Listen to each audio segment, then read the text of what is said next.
Hello दोस्तों, नमस्कार। हम हर्षवर्धन के बारे में 10 फैक्ट बताने जा रहे हैं। अगर आपको अच्छा लगता है तो हमारे चैनल को सब्सक्राइब जरूर कर लीजिएगा और कमेंट कीजिएगा। तो हर्षवर्धन कौन से राज्यों को जीता है? तो हर्ष अपनी प्रतिष्ठा से हर्षवर्धन ने राज्य को पंजाब, पश्चिम बंगाल, उड़ीसा और नर्मदा नदी के उत्तर के लगभग सारे राज्यों को उसने जीता था। उसके बाद में हर्षवर्धन के इतिहास में क्यों प्रसिद्ध है? क्योंकि भारतीय इतिहास में हर्ष को हर्ष के नाम से जाना जाता है। थनेसर शासक था यह। 606 से लेकर 647 ईस्वी तक यह शासन करता है और यह हिंदू राजा के रूप में गुप्त साम्राज्य के बाद में अपने आप को एस्टेब्लिश करता है यह।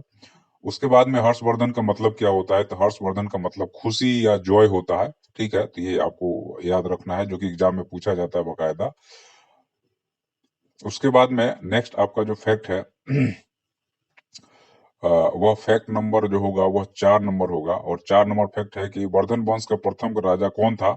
तो प्रभाकर वर्धन था, प्रथम शासक था। महाराजा धीराज और परम भट्टारक के नाम से उपाधि धारण करी थी। हर्षवर्धन के बाण भट्ट में जो आपका है उसमें भी इसमें प्रतापशील के नाम से भी जाना जाता है।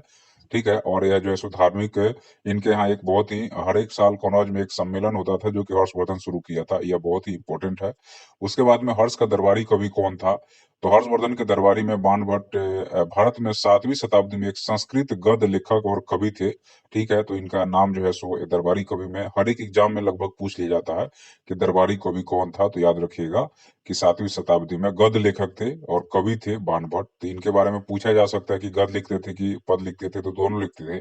गद्य और कवि मतलब गद्य और पद दोनों हो गया। हर्षवर्धन क्या वह भारत का अंतिम हिंदू शासक था? तो यह बिल्कुल बात सही है, क्योंकि हर्षवर्धन के बाद में उत्तर भारत में कोई ऐसा राजा नहीं हुआ गुप्त के बाद में या हर्ष के बाद में जो उत्तर भारत को एकता में पिरो के रख सके। इसलिए कहा जाता है कि हर्षवर्धन भारत का एक ऐसा राजा था जो भारत को एकता में पिरो के रखा था। नेक्स्ट फैक्ट की तरफ अगर हम जाते हैं तो हमारे पास में आपको हर्षवर्धन से रिलेटेड इंपॉर्टेंट फैक्ट आपको मिलने वाला है। और वह फैक्ट नंबर होगा 7 कि हर्षवर्धन को युद्ध में किसने हराया था? तो यह पुलकेशिन द्वितीय था, जो कि 618 से 619 ईस्वी के बीच में नर्मदा नदी के तट पे हराया था। और उनके बीच में एक संधि भी हुई थी कि आप जो है सो चालुक्य और हर्षवर्धन के बीच में कि आप नॉर्थ में रहिएगा, मतलब उत्तर में हर्षवर्धन शासन करेगा और दक्षिण में जो है सो चालुक्य वंश का जो है सो पुलकेशिन द्वितीय शासन करेगा। और यह शिलालेख पे बकायदा आज भी लिखा हुआ मिल जाएगा। तो यह बहुत ही इंपॉर्टेंट फैक्ट है जो कि हर एक एग्जाम में आपसे पूछ लिया जाता है।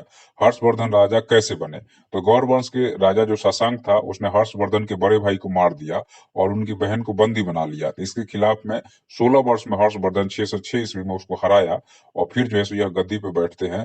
तो यह एक बहुत ही इंपॉर्टेंट फैक्ट है, जो कि उसकी बहन राजश्री जिसको बचाने वाला एक बौद्ध भिक्षु था। और बाद में हर्षवर्धन जो है सो बौद्धिज्म को स्वीकार करता है। हर्षवर्धन ने कौन सी उपाधि धारण की थी? तो हर्ष के विषय में हंसांग विस्तृत जानकारी मिलती है। तो हर्ष ने कनौज में अपनी राजधानी बनाया और इसका नाम शिलादित्य से भी जाना जाता है। और परम भट्टारक मगध नरेश की उपाधि धारण करी थी। याद रखिएगा, परम भट्टारक मगध नरेश। यह बहुत ही इंपॉर्टेंट है, एग्जाम में पूछ लिया जाता है। तो आप लोग इसके बारे में जरूर ध्यान रखिएगा, नहीं तो गड़बड़ करके आप लोग एग्जाम में आ जाएंगे। नेक्स्ट फैक्ट की तरफ बढ़ते हैं। तो वर्धन का प्रसिद्ध राजा कौन? वर्धन के प्रसिद्ध राजा था तो ये आपको प्रभाकर वंश स्थापित करने वाला था। लेकिन सबसे प्रसिद्ध जो था वह कौन था? तो हर्षवर्धन था, जो कि प्रभाकर वर्धन का छोटा पुत्र था। बड़ा पुत्र जो था वो तो मर गया, राज्यवर्धन, और शशांक ने मारा था। और छोटा पुत्र जो था वो हर्षवर्धन था, जो 16 साल की उम्र में गद्दी पे बैठा था। 606 से लेकर के 647 ईस्वी तक शासन किया था। अच्छा लगता है आपको तो हमारे चैनल को सब्सक्राइब जरूर कीजिएगा।